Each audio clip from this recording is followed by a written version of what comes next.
tell somebody. This is the best thing I've ever seen. Let's talk about that. You need this. Listen to this. Memorable and exciting. Well, then be less boring. I'm going to tell everyone. Wait here. Mighty remarkable, Big Daddy. Remarkable?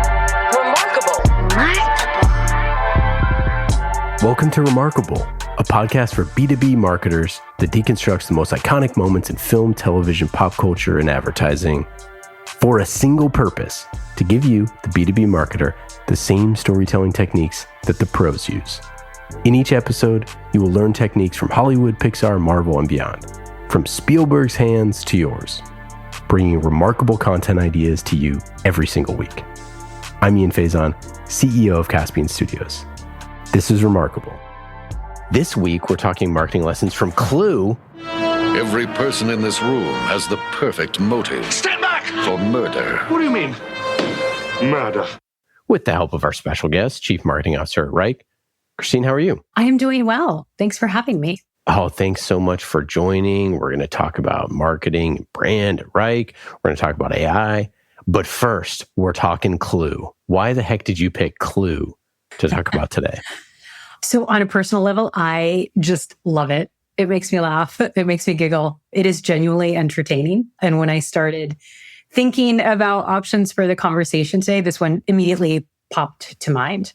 Definitely because it's a personal favorite and I can see some connections to marketing there as well. Amazing. Such a fun topic. Before we get into that, tell us about Wrike and where you're CMO and a little bit about your role. Sure. So Wrike is an intelligent work management platform. It's built for teams and organizations that really want to collaborate, create, and drive results. So it brings everybody into a single space, removes complexity, increases productivity, really letting you focus on the most important work. So in addition to the core platform that our customers have loved for almost 20 years, we've been investing in new tools like Data Hub for deep data insights. We acquired a company called Klaxoon earlier this year to provide this seamless visual collaboration that really helps you convert ideas into execution. And then, of course, we have been very focused on AI and continuing to build on something we've been investing in for years so that we're able to kind of combine the human insights, the human intelligence with AI scale so that we're able to really let people do the best work. And then as CMO, so I lead all things global marketing and communications. We've got teams around the world. And my focus is really on scaling and accelerating efficient growth. So this is the full breadth of the customer journey, really working with my teams and our cross-functional stakeholders to figure out how do we create programs that drive awareness, that acquire new customers, expand the value we're providing to them, as well as creating advocates for our brand. And I'm really partnering across the go-to-market teams as well to make sure we've got this consistent message that's going to resonate with our audiences. Meredith, what the heck is Clue?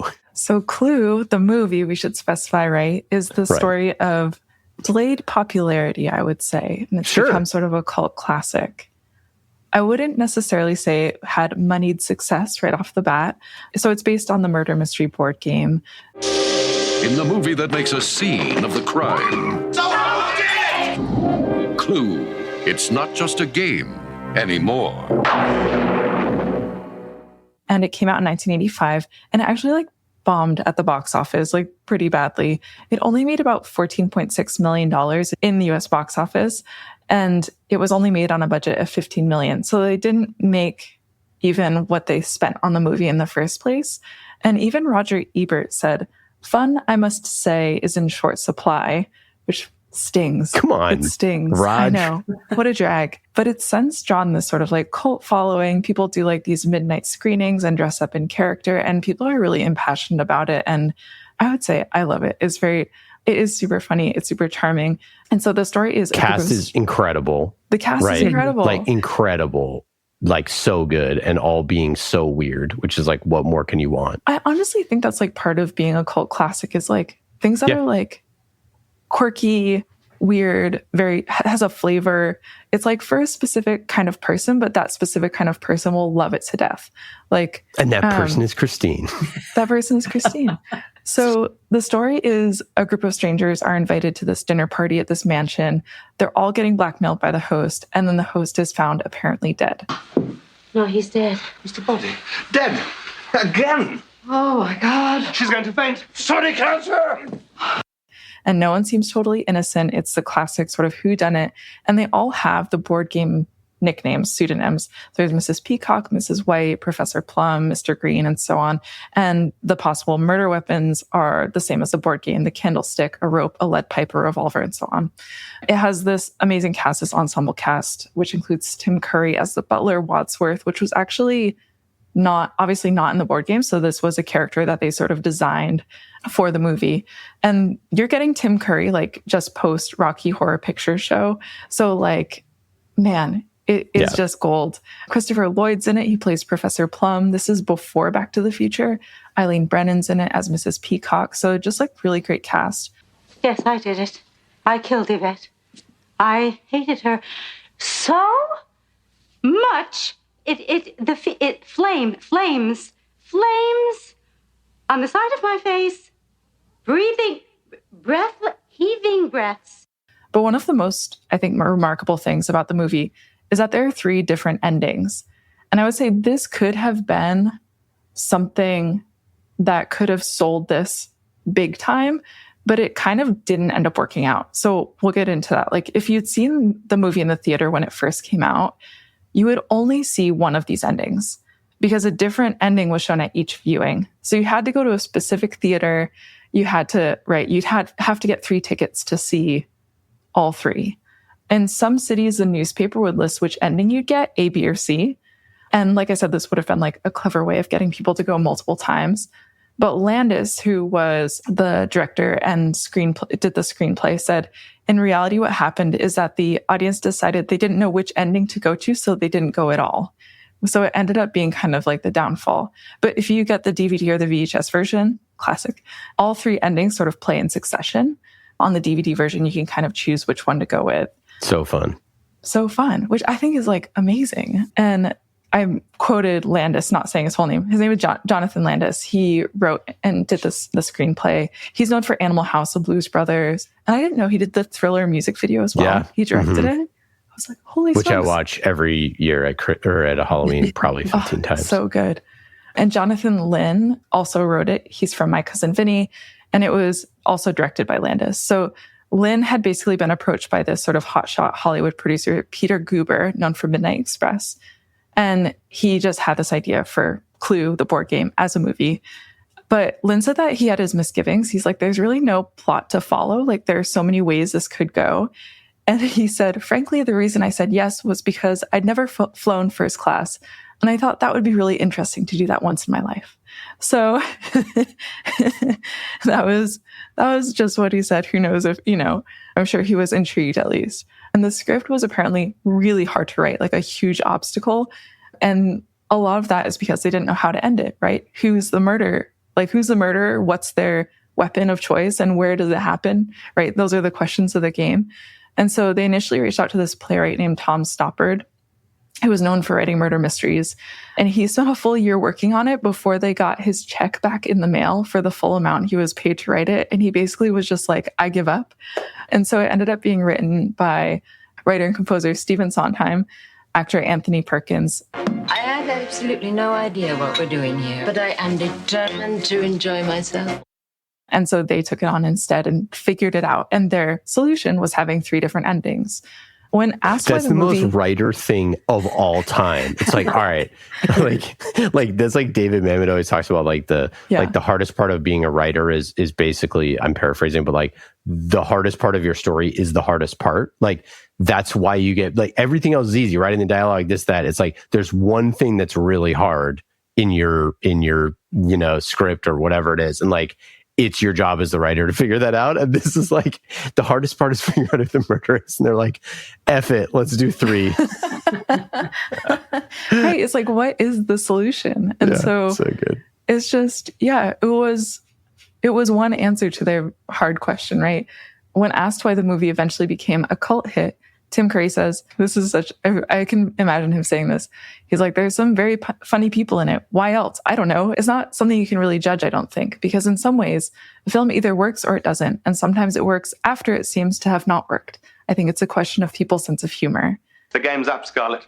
There are no more bullets left in that gun. Oh, come on. You don't think I'm going to fall for that old trick? It's not a trick.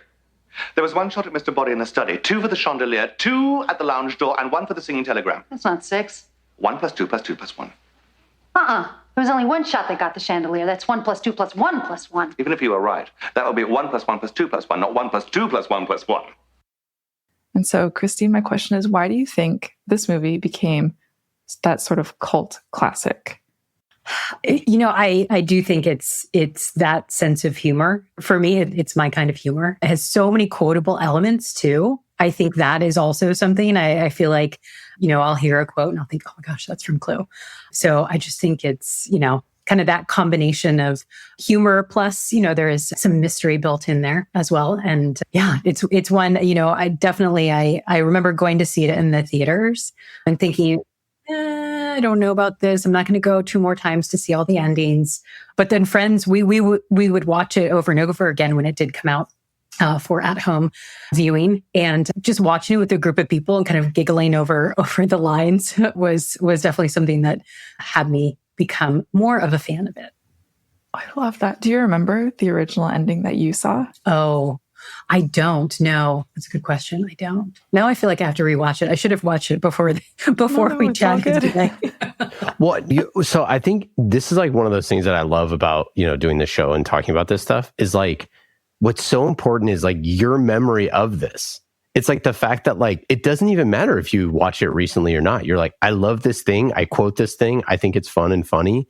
And I have this memory of going and seeing it. And even at the time, I didn't even think it was that good when I first saw it. Yeah. And it grew on me. And like, I just think that's like the essence of making remarkable content, right? It's like, it's something that like, for whatever reason sticks with you for days or weeks or years and like makes you giggle with your friends or like makes you have some type of connection. Yeah.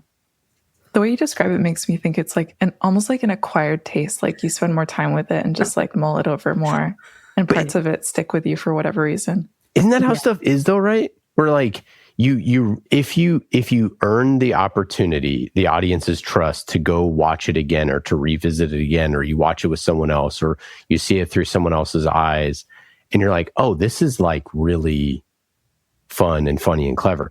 I think the thing that Clue had working against it was that inherently the murder changes every single game. So to like put a definitive, like if you go into Clue, you are expecting a mystery that's like really well crafted. And that's like definitively not what you got. It's like what you got is like a silly romp with all these characters and these amazing actors being ridiculous.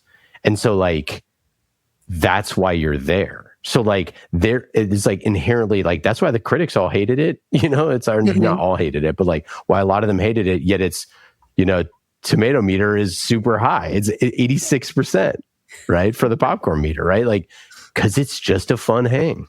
It kind of makes me wonder if it makes you question what success looks like too. You know what I mean?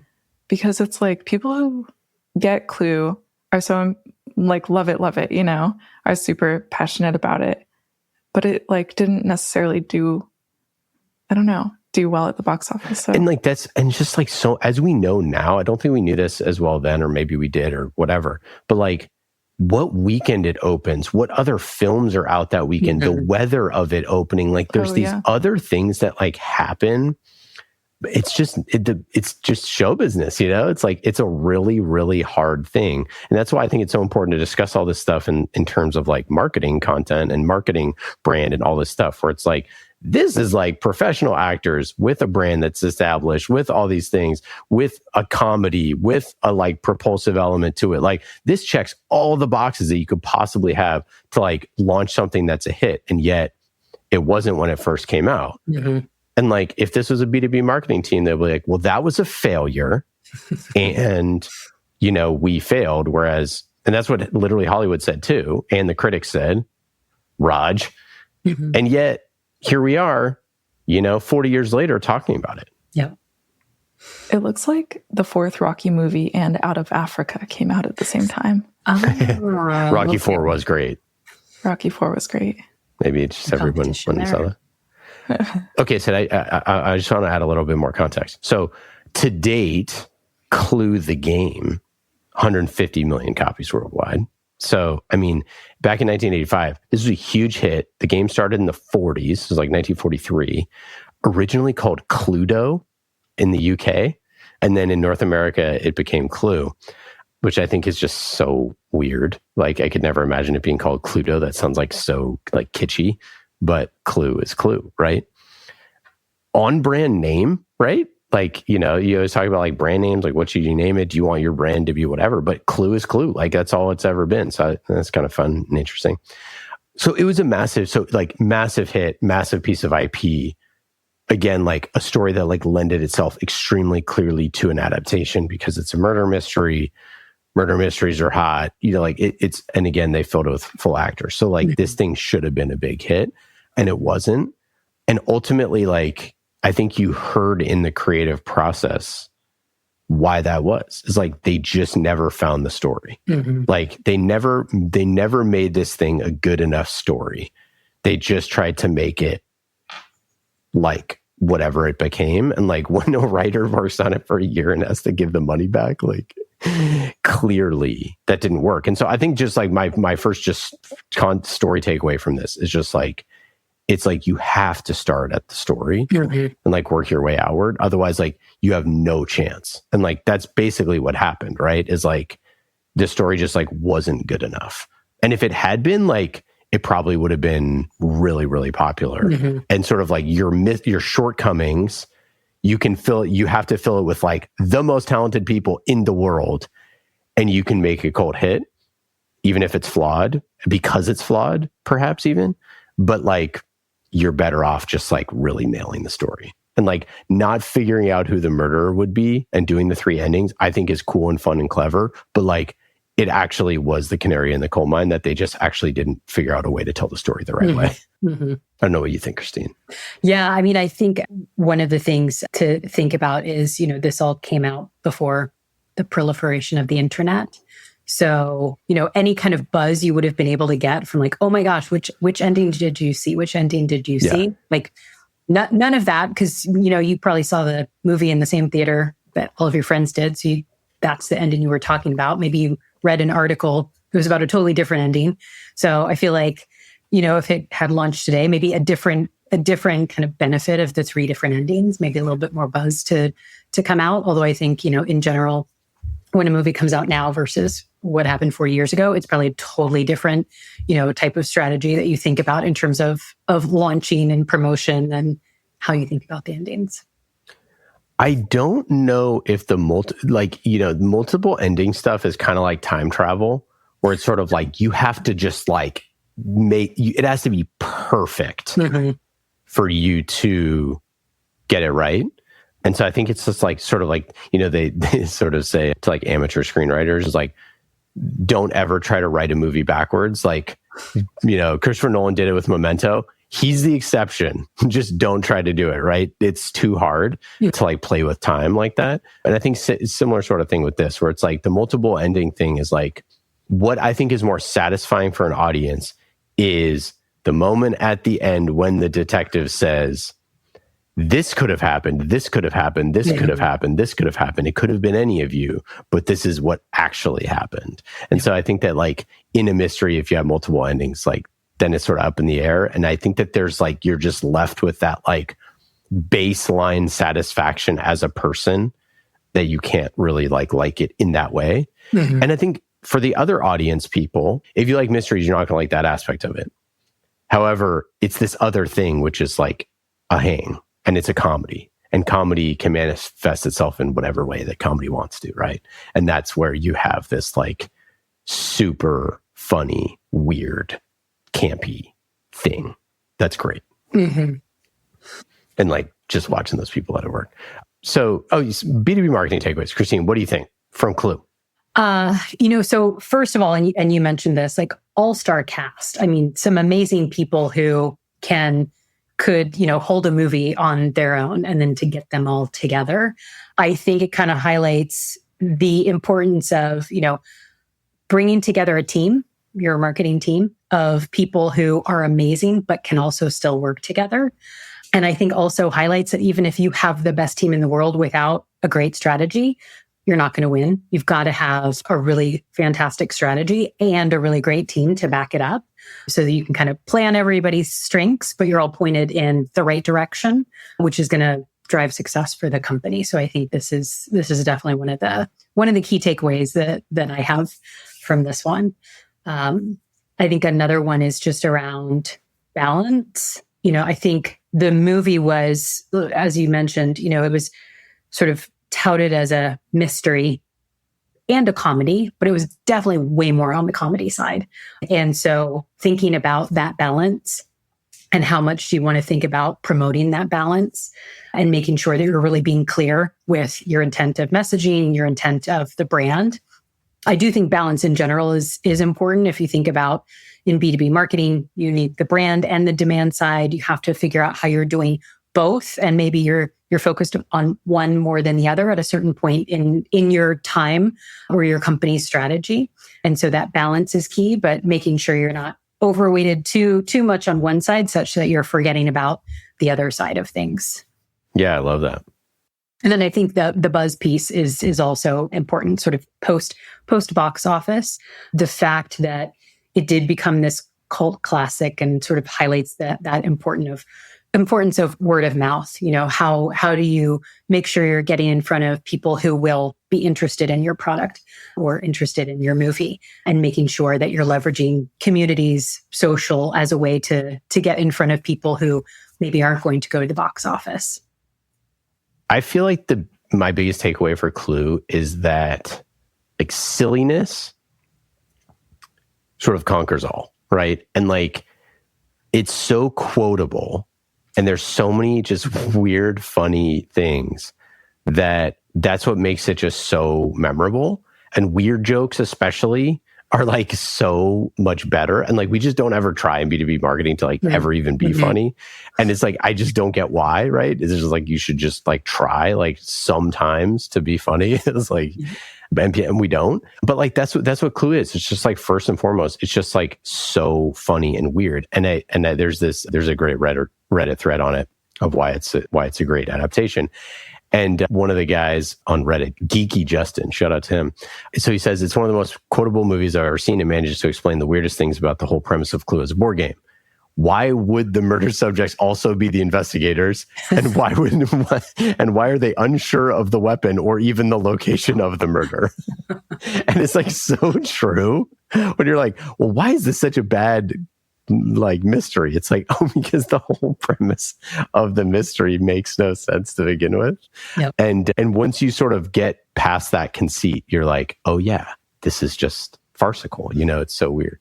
So I think that's like I think that oftentimes in marketing, we're sort of like, we look at something that's like farcical, we're like looking at something that's like so silly and weird or like, so whether it's a cultural thing that people do or whatever, and we look at that and then we just try to like address it face on by being serious. Mm-hmm. And you're like, that's just like not how this thing should be covered. You know what I mean? Right. Like, it's like if your buying committee does XYZ and they buy your product because you gave them a squishy duck at a conference. It's like, you know what I mean? Like we gotta address this. Like it's right.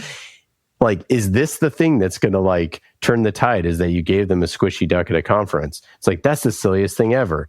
But what's actually even sillier than that is making a multi-million-dollar decision on that. But it does work. Like so, it's like just those type of things of the weirdness and the funness of. Mm-hmm. Working in tech or working in business altogether. I think it's like if you address that and you have some fun with it, then the premise can kind of go out the window a little bit and you can just sort of be in the moment. Right.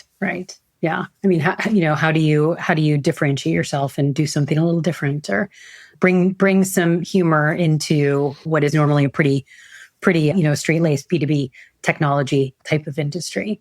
People like a little fun in their day-to-day. I think also just another takeaway is just like witty, fast, like repartee is so good. Your second husband also disappeared. That was his job. He was an illusionist, but he never reappeared. He wasn't a very good illusionist. That's so good.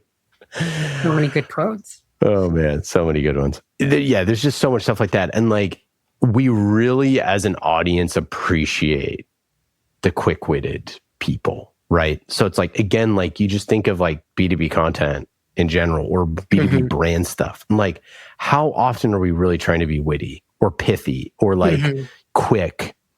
It's like we're always slow and laborious and like we take time to do everything and like all this stuff. It's like, whereas, you know, those type of little things, like those are the really funny, memorable jokes.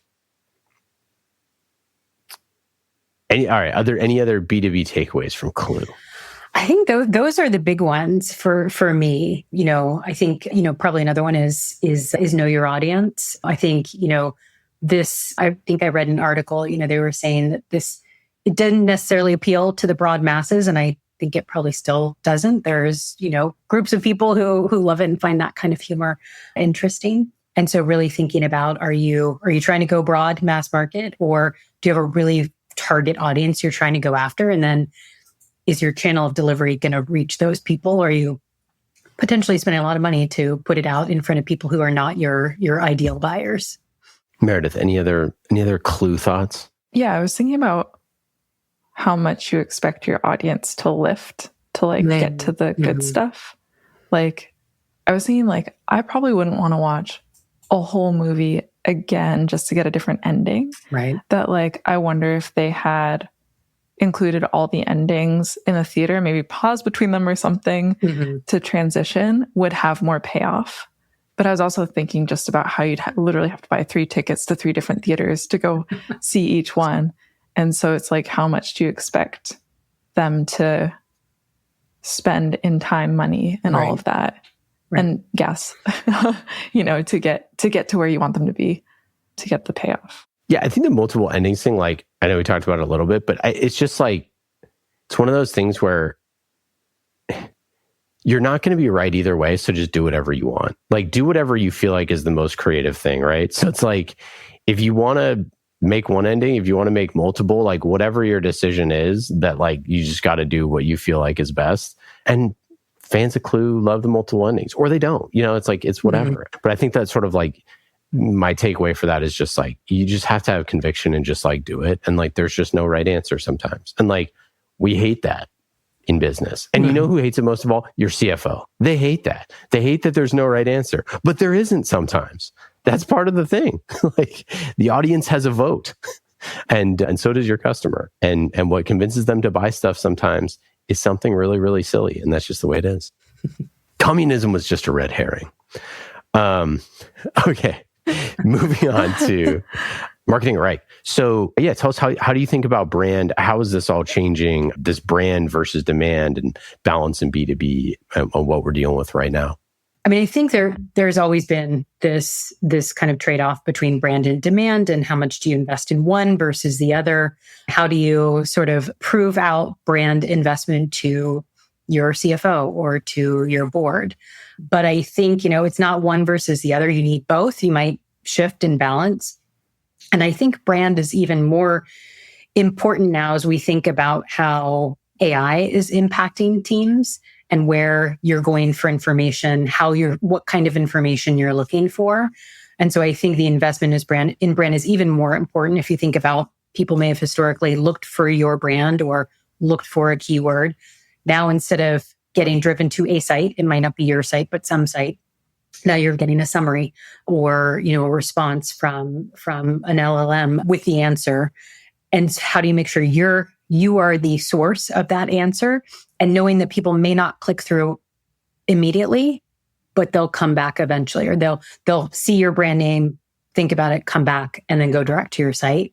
So I think that investment in brand is even more important now, whether that is, you know, sort of traditional media, PR, or you're thinking about where are the communities where people are going for information. How do I think about, you know, getting out into sources that are considered trusted by many people and make sure I'm present there and my brand is present and I'm providing something of value that's answering people's questions. Yeah.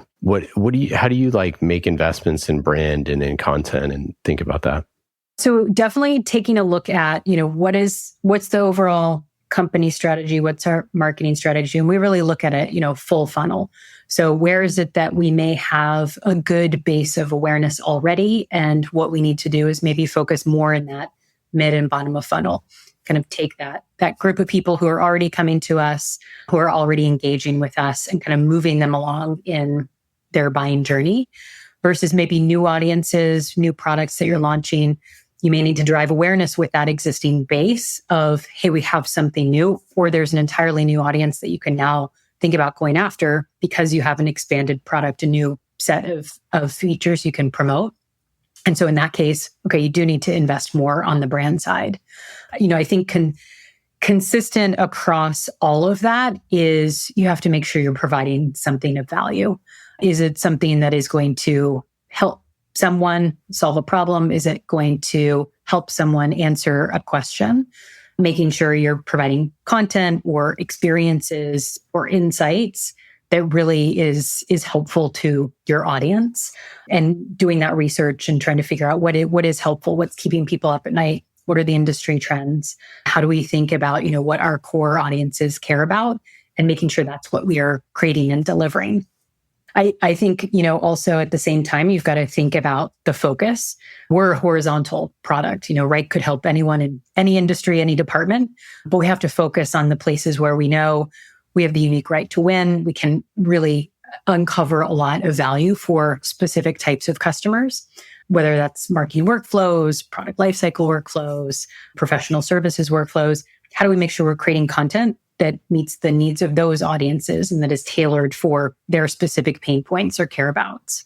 Have you had any sort of like investments that stand out or like what's working for your audience right now? So, I don't think this is necessarily new or recent, but I think that making your customers the hero is a strategy that always works.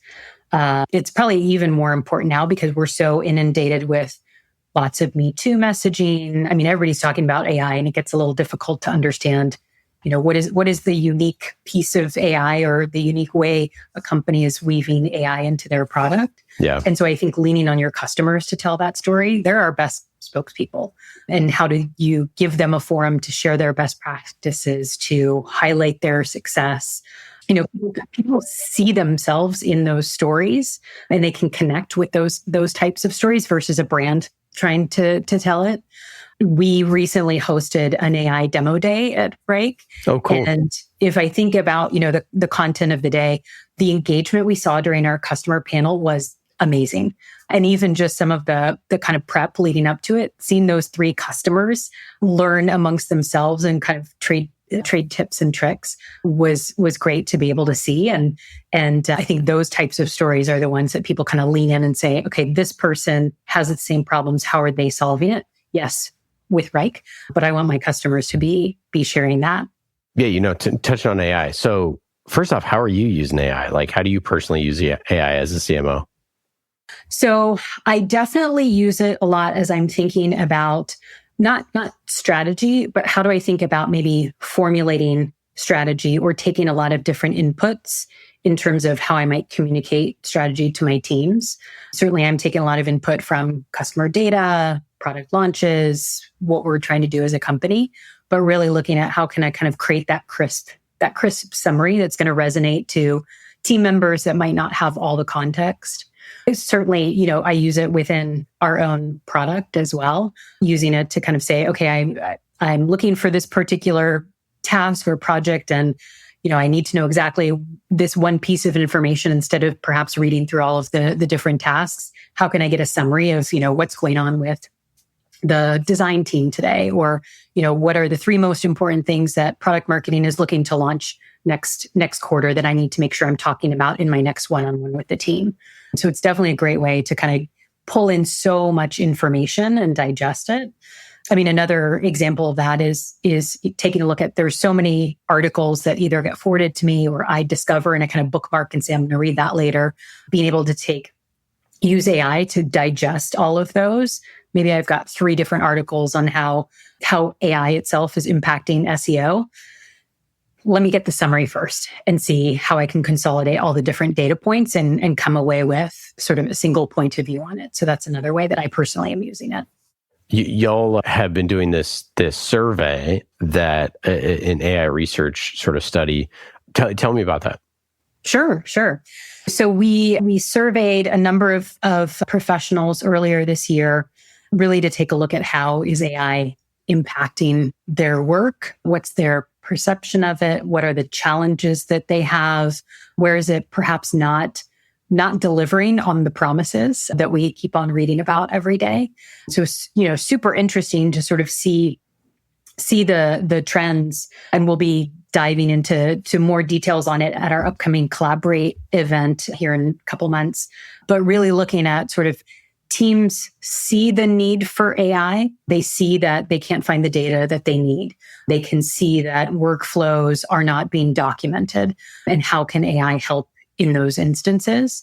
And I think there's kind of this balance of people who are all in, people who are deep into it, they're researching it, they're trying to figure out how they are using AI. And then there are people who just don't know where to start. And so I think that a lot of value that any brand can provide is, where should you start with AI if you're not already an expert? How do we kind of give you this guide to leveraging AI for your product, or, really from a thought leadership perspective? For me, that's the content I find most valuable. Everybody's talking about AI. Every single email I get is something about AI.